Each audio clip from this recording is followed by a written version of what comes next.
Hello students, कैसे हैं आप सभी। आज के लेक्चर में हम लोग डिस्कस करेंगे cross product of two vector. In previous lecture already discuss about dot product of vectors. ठीक है, तो इस लेक्चर में हम लोग देखेंगे जो हम लोग का NEET special mathematical tools of physics का जो सीरीज चल रहा है, उसमें जो है एक नया आपका ये लेक्चर है, जिसमें देखते हैं स्टूडेंट्स कि क्रॉस प्रोडक्ट किस तरीके से हम लोग फाइंड आउट करते हैं, बेसिक्स इसका कॉन्सेप्ट क्या है। जैसे लेट सपोज कीजिए दो वेक्टर है, एक वेक्टर ये है और दूसरा वेक्टर बी है। इनके बीच का एंगल यदि थीटा है तो इस ए और बी का क्रॉस प्रोडक्ट क्या होगा। तो ध्यान रखें friends, a vector cross b vector का जब भी क्रॉस प्रोडक्ट लेंगे तो mod of a vector b vector और साथ में कंपोनेंट क्या आ जाएगा, साइन थीटा। ध्यान रखना है कि जब डॉट प्रोडक्ट ले रहे थे तो उसमें जो कंपोनेंट आ रहा था वो कॉस कंपोनेंट आ रहा था, लेकिन इसमें कैसा कंपोनेंट आएगा, साइन का कंपोनेंट आएगा।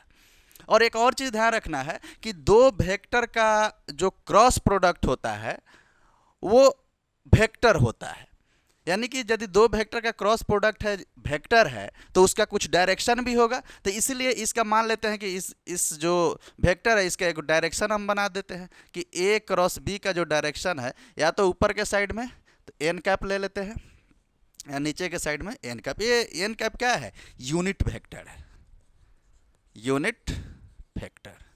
ठीक है, तो यानी साथ में अब ये पूरे वेक्टर का डायरेक्शन की यदि बात करेंगे तो क्या होगा, एन कैप हो जाएगा। यानी ए क्रॉस बी का value a mod of a vector b vector and sine theta और इसका डायरेक्शन एन कैप हो जाएगा। ठीक है, यानी कि जो रिजल्ट हमारा आता है ये ध्यान रखना है कि यानी कि ए और बी क्रॉस प्रोडक्ट का जो हम लोग का रिजल्ट आ रहा है ये अब लेट सपोज कीजिए यहाँ पे कि जो एन वेक्टर है, जो एन कैप है, ये एक तरीके का यूनिट वेक्टर यानी नॉर्मल है एक तरीके का। तो इस नॉर्मल को हम लोग इस तरीके से लिख लेते हैं कि जो एन जो है ना, मतलब देखिए ए और बी एक प्लेन में है तो एन जो है एक प्रकार का नॉर्मल है, यानी n is the perpendicular to a vector and b vector. जो एन कैप जो है ये ऐसे लिख देते हैं कि एन कैप जो है is perpendicular to a vector and b vector, यानी कि एन कैप क्या हो, ए और बी के परपेंडिकुलर हो जाएगा। अब ध्यान देना है कि अगर मान लीजिए कोई भी यदि अगर रिजल्ट आता है इसमें, जैसे लेट सपोज कीजिए ए क्रॉस बी का, ए वेक्टर क्रॉस बी वेक्टर का रिजल्ट जल्दी पी वेक्टर आता है, तो एक चीज़ ध्यान रखना है कि ए और बी वेक्टर का जो भी रिजल्ट है पी वेक्टर के टर्म्स में आया। ठीक है, और ये पी जो होगा तो इसका क्या होगा, मैग्नीट्यूड होगा और डायरेक्शन भी होगा क्योंकि वेक्टर क्वांटिटी है। तो ये P जो होगा वो A के भी परपेंडिकुलर होगा और ये किसके, B के भी परपेंडिकुलर होगा। यानी कि जो ये P वेक्टर होगा ये परपेंडिकुलर टू A वेक्टर भी होगा और साथ ही साथ P वेक्टर परपेंडिकुलर किसके होगा, B वेक्टर का होगा। ठीक है, अब क्वेश्चन में ए भी कभी पूछता है कि A क्रॉस B का अगर डायरेक्शन निकालना हो तो कैसे निकालेंगे। तो एक क्वेश्चन इसमें रूल होता है राइट हैंड थंब रूल। ठीक है, राइट हैंड थंब रूल से ए क्रॉस बी का डायरेक्शन भी हम लोग बताते हैं, यानी ए क्रॉस बी का रिजल्टेंट जो पी आया है अब इसका डायरेक्शन कैसे बताएंगे। तो यहाँ पे लिख लेते हैं ये जो हमारा आएगा किस कैसे बताते हैं, right hand thumb rule, thumb rule. ठीक है, एक बार इसको लिखिए, यानी कि इसका जो डायरेक्शन निकल के आएगा वो राइट हैंड थंब रूल के अकॉर्डिंग आएगा। किसका डायरेक्शन, ए क्रॉस बी का डायरेक्शन, यानी यहाँ पे हम लिख देते हैं ए क्रॉस बी का डायरेक्शन। अब ध्यान दीजिए कैसे बताएंगे, तो ध्यान दीजिए जैसे मान लीजिए ए है, अब इसके डायरेक्शन में ये जो हैंड है इसको ऐसे कर्ल करेंगे तो इस साइड जो रिप्रेजेंट्स करेगा वो ए वेक्टर, और एक और मार्क कर लेते हैं, और ये जो रिप्रेजेंट्स किया जो प्लेन में है वो बी वेक्टर, देखिए आपको दिख रहा होगा इस तरीके से। ठीक है, और उसके बाद जैसे ही आप इसको आप ऐसे कर दीजिए तो ये जो थंब रिप्रेजेंट्स करेगा वो ये दोनों वेक्टर का डायरेक्शन को बताएगा। यानी कि देखिए इस तरीके से ऐसे कर्ल कीजिए और ये जो रिप्रेजेंट्स करेगा वो ए और बी वेक्टर के डायरेक्शन को बताएगा। यानी डायरेक्शन को कैसे हमको पता करना है, तो राइट हैंड थंब रूल के अकॉर्डिंग पता करना है। ठीक है, तो इस तरीके से पहले एक बार पूरा ये नोट डाउन कर लीजिए और फिर इसमें हम लोग देखते हैं कि जैसे एक और चीज़ है कि जो यूनिट वेक्टर हमारा आता है, यानी नॉर्मल कंडीशन में जो हमारा जो वेक्टर आएगा उस का आई डॉट आई तो उसमें देखे थे डॉट प्रोडक्ट में, तो आई क्रॉस आई का क्या वैल्यू होगा। या आई क्रॉस जे का क्या वैल्यू होगा, उसको मतलब ऐसे समझ लीजिए ऑर्थोगोनल ऑफ यूनिट वेक्टर, उसको हम लोग एक बार देख लेंगे। ठीक है, तो इसको एक बार नोट डाउन कीजिए। ये यूनिट वेक्टर मतलब एन यूनिट वेक्टर नहीं, इसको नॉर्मल मान लीजिए। यूनिट नहीं, इसको मान लीजिए नॉर्मल, क्योंकि यहाँ डायरेक्शंस को बताया तो नॉर्मल लिख लीजिएगा, नोट डाउन कर लीजिए।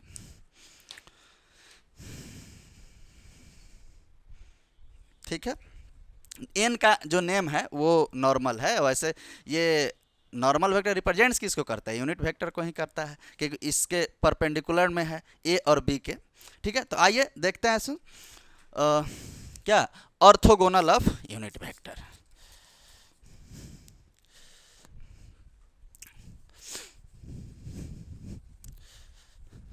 ये क्रॉस प्रोडक्ट काफ़ी इंपॉर्टेंट है। इसमें दो वेक्टर का जैसे बहुत सारा टर्म जो जिसका जो है प्रोडक्ट निकालने के बाद भी जो है वो वेक्टर आता है, तो वहाँ पे इसका काफ़ी यूज है। ठीक है, कुछ ट्रिक के वजह से जो है उसको हम बताएंगे भी कि कैसे उसका वैल्यू ए क्रॉस बी का वैल्यू उसमें निकालते हैं। तो हेडिंग लगा लीजिए orthogonal of unit vector. Orthogonal of unit vector. ठीक है, हेडिंग लगाइए ऑर्थोगोनल ऑफ यूनिट वेक्टर। ठीक है, आइए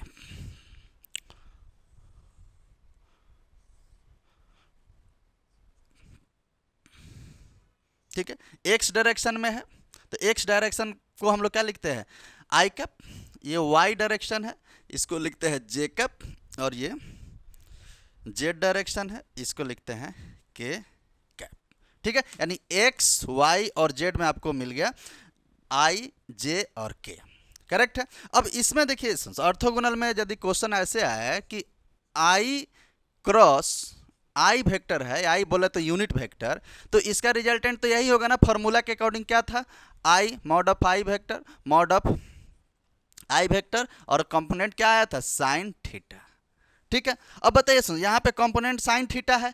अब काफ़ी इंपॉर्टेंट है कि यदि आई और आई सेम ही डायरेक्शन में है तो इस कंडीशन में थीटा तो इसका कितना हो जाएगा, 0 डिग्री। अब थीटा 0 डिग्री होगा तो साइन 0 का वैल्यू क्या होगा, 0। यानी कि आई क्रॉस आई का रिजल्ट क्या निकल के आएगा, आई क्रॉस आई का रिजल्ट आएगा 0। आज ये टीज आपको लिख लेना है कि जे क्रॉस जे का भी जो है रिजल्ट 0 होगा, एज वेल एज के क्रॉस के का भी जब भी प्रोडक्ट आएगा तो उसमें इस तरीके से आपको मल्टीप्लीकेशन दिख जाए दो वेक्टर का, तो वहाँ पे इसका वैल्यू क्या होगा, 0 होगा। इसको आपको अच्छे तरीके से नोट डाउन कर लेना है। ठीक है, अब आता है कि चलिए आई क्रॉस आई तो समझ गया, आई जे के साथ देखते हैं या फिर जे के साथ देखते हैं, इस तरीके से। जैसे देखिए इसका एक शॉर्ट ट्रिक भी आप समझ लीजिए इस तरीके से। चलिए यहाँ पे आई, यहाँ मान लेते हैं जे कैप और इसको मान लेते हैं के कैप। ठीक है, ये क्लॉकवाइज हो गया, एक और बना देते हैं एंटी क्लॉकवाइज। ये आई के कैप और यहाँ पे जे कैप। ठीक है, पहले इसकी बात करते हैं। तो ध्यान रखना है, अगर क्वेश्चन में इस तरीके से आए आई क्रॉस जे, ठीक है, तो इसका रिजल्ट क्या होगा, तो देखिए आई क्रॉस जे, तो आई क्रॉस जे का रिजल्ट जो आएगा वो आएगा के कैप। ठीक है, क्लॉकवाइज है, ट्रिक से थोड़ा सा समझ लीजिए, क्लॉकवाइज है तो इसके पीछे जो है हमेशा पॉजिटिव साइन रहेगा, यानी ये प्लस है, कुछ लिखने की आवश्यकता नहीं है। अगर जे क्रॉस के रहेगा तो क्या आएगा, आई, यानी कि जे क्रॉस के, इसका रिजल्ट आएगा आई। और के क्रॉस आई रहेगा तो बताइए क्या आएगा, आई, तो इसका आ जाएगा जे कैप। तो देखिए सुन, आई क्रॉस जे तो के क्रॉस आई तो जे, या जे क्रॉस के तो आई। करेक्ट है। एज इट इज अब यहाँ पे देखिए, यहाँ पे अगर जस्ट इसका अपोजिट कर देते हैं, अगर मान लीजिए जे क्रॉस आई हो गया तो एंटी पैरेलल हो गया, एंटी क्लॉकवाइज हो गया, तो इसमें जे क्रॉस आई में तो के ही आएगा, लेकिन इसमें डायरेक्शन अपोजिट है तो इसमें साइन क्या लग जाएगा, माइनस का के कैप। ठीक है, as well as here also k cross j, देखिए के क्रॉस जे तो क्या आएगा, आई आएगा, लेकिन sine negative. As well as i cross यहाँ से आई क्रॉस के। ठीक है, देखिए यहाँ पे जे का आई के साथ था, अब आई का के साथ भी हो जाएगा या के का जे के साथ भी हो जाएगा। तो इसमें भी रिजल्ट क्या आएगा, जे कैप, लेकिन माइनस साइन इसके पीछे लगा दीजिए।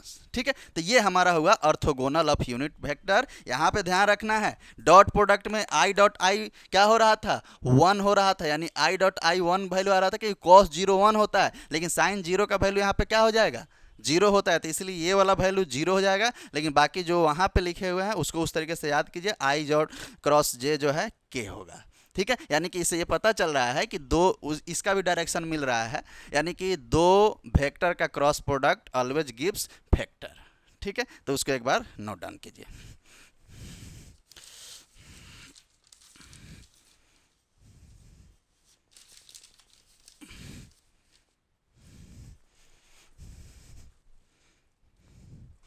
आइए,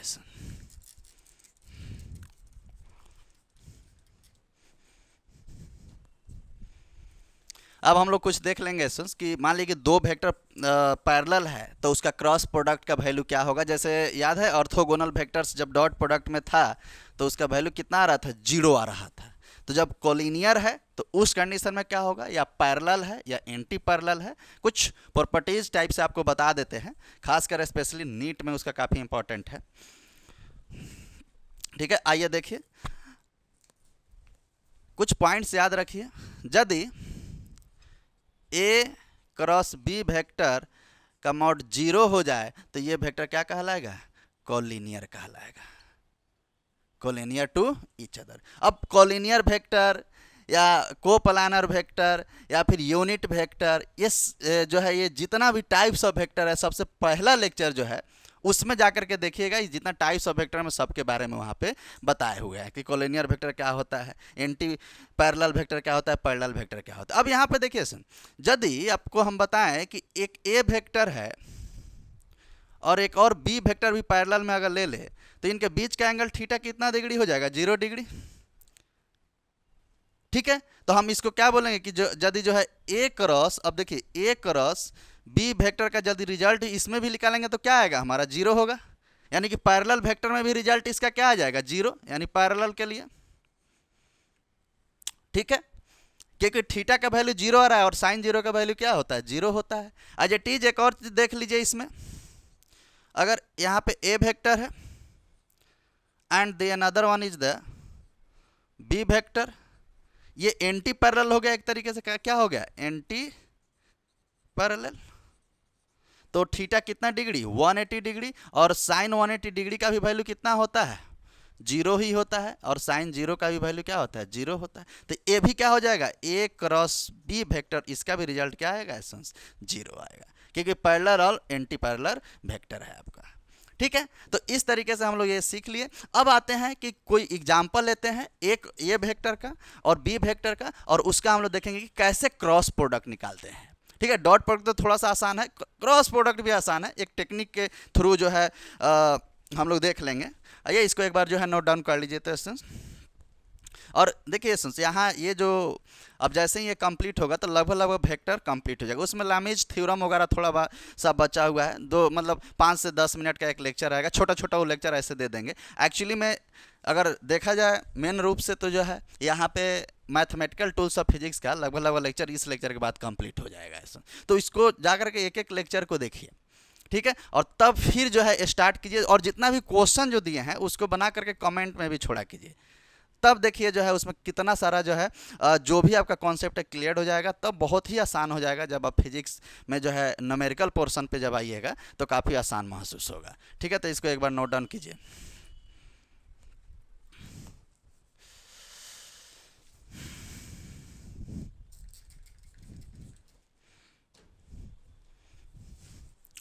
यस,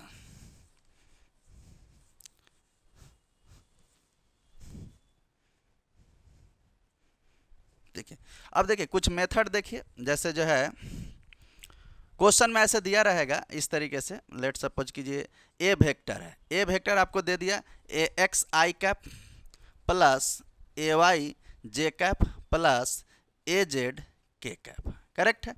और बी वेक्टर आपको दे दिया बी एक्स आई कैप प्लस बी वाई जे कैप प्लस बी जेड के कैप। क्वेश्चन आप इसमें आपसे पूछेगा कि निकाल करके दिखाइए ए क्रॉस बी वेक्टर क्या होगा, इस तरीके से। ठीक है, तो यहाँ पे एक डिटर्मिनांट रूल के अकॉर्डिंग जो है हम लोग क्रॉस प्रोडक्ट निकालते हैं। वैसे तो हम एक एक करके ए एक्स आई कैप को इससे मल्टीप्लाई करेंगे, फिर इससे करेंगे, फिर इससे करेंगे, as it is a y को इसके साथ करेंगे, फिर इसके साथ भी करेंगे, एज इट इज जेड को भी तीनों के साथ करेंगे, तो वो एक लंबा प्रोसेस हो जाएगा और माइनस प्लस में भी दिक्कत होने के चांसेस बहुत ज़्यादा हो जाएगा। तो यहाँ पे तो नीट में क्या है, टाइम रिक्वायरमेंट्स मतलब टाइम मैनेजमेंट बहुत ज़रूरी होता है, तो हम उस तरीके से उसको कभी नहीं सॉल्व करेंगे। तो उसको किस मेथड से करेंगे, डिटर्मिनांट के मेथड से। तो पहले इसका अरेंजमेंट समझ लीजिए एक बार। ठीक है, जैसे देखिए यहाँ पे आपको करना है आई जे कैप के कैप। ठीक है, यहाँ पे ए वेक्टर का मैग्नीट्यूड लिख दीजिए, तो ए X A Y A Z, और एज इट इज यहाँ पे बी वेक्टर का मैग्नीट्यूड लिखिए उसके नीचे, तो b x B y as well as b z. ठीक है, इस तरीके से। अब ध्यान देंगे ये डिटर्मिनेंट के थ्रू इसको सॉल्व करते हैं। और एक चीज़ और ध्यान रखिएगा, सब इसमें प्लस माइनस का ध्यान रखना है, प्लस माइनस और प्लस। ठीक है, कोई किसी एक को पकड़ेंगे और इसके थ्रू जो डिटर्मिनेंट के थ्रू इसको सॉल्व करेंगे। जैसे लेट सपोज कीजिए हम आई का निकाल रहे हैं, तो आई का निकाल रहे हैं तो ऐसे समझ लीजिए कि ये आई वाले पोर्शन आई तो लिख लेंगे और इस वाले पोर्शन को हम ऐसे छोड़ देंगे। ठीक है, देखिए कैसे। अब यहाँ पर हम इसका लिखने का तरीका बताते हैं। जैसे यहाँ पे लिख लीजिए सर आई कैप। ठीक है, तो आई कैप लिखे। अब आई कैप के सामने वाला इसका जो है रो और इसका कॉलम को आप एक बार क्या कीजिए, ढक लीजिए। रो और कॉलम को ढक लेंगे तो बचा क्या, A Y A Z B Y B Z. तो इसको कैसे क्या करेंगे, पहले इस दोनों को आपस में मल्टीप्लाई माइनस इस दोनों का मल्टीप्लाई, मतलब देखिए इस दोनों का मल्टीप्लाई तो क्या आ गया, ए वाई बी जेड माइनस अब इस दोनों का मल्टीप्लाई, तो क्या करेंगे बी वाई ए जेड, और साथ में इसको क्या लिखेंगे, आई कैप लिखेंगे। तो I think you got it. एक बार और समझिए कि आई के लिए ले रहे हैं, देखिए कोई एक भी जो है कॉलम या रो पकड़ के मल्टीप्लाई किया जाता है डिटर्मिनेंट में, तो हमने ऊपर वाला पकड़ लिया। हमेशा आप इसी तरीके से आप कीजिए। तो इसको पहले बंद किया, देखिए इसको ढक लिए, इसको ढक लिए, इस दोनों का मल्टीप्लाई माइनस इस दोनों का मल्टीप्लाई। अब उसी तरीके से इस जे वाले के साथ देखेंगे तो जे के ऊपर माइनस है, तो याद रखना है यहाँ पे माइनस लगाना है, माइनस लगा दीजिए। अब जे के सामने वाला कॉलम और इसका रो को ढक लीजिए इस तरीके से, तो क्या बचेगा, ए एक्स बी जेड और बी एक्स ए जेड बचेगा। इसको मिटा देते हैं। ठीक है, तो क्या करें, A X into B Z minus B X into A Z. तो यहाँ पे लिखिए A X into B Z minus का, ध्यान दीजिएगा लिखते टाइम भी आप समझ जाइएगा, बी एक्स इंटू का ए जेड, और इसमें क्या लिखेंगे, जे कैप, प्लस माइनस, और फिर तीसरे में क्या होगा, प्लस। ठीक है, तीसरे में भी देखिए इसको ढक लीजिए, तो आया कि आपको यहीं दिख रहा होगा ए एक्स ए वाई और बी एक्स बी वाई दिख रहा है। तो इसको क्या करेंगे, B X into B Y minus B X A X into B Y minus B X into A Y. जैसे देखिए लिखते हैं यहाँ पे ए एक्स, देखिए A X into B Y minus का B X into A Y के cap. तो इस तरीके से आप जब वैल्यू सारा डाटा यहाँ पे रखिए और इस तरीके से इसका ये एक ही लाइन में जो है आपका इस डिटर्मिनेंट के थ्रू ए क्रॉस बी का वैल्यू निकाल सकते हैं। ठीक है, साथ में आई जे के भी आएगा, क्योंकि अभी बताया ही है कि दो वेक्टर का cross product always gives the vector. तो एक बार देखिए इसको समझ लीजिए तो अच्छे तरीके से। उसके बाद जो इस पे न्यूमेरिकल क्वेश्चंस भी करवाते हैं ताकि कॉन्सेप्ट क्लियर हो जाए। तो आप हमेशा इसी तरीके से बनाइएगा। लिखिए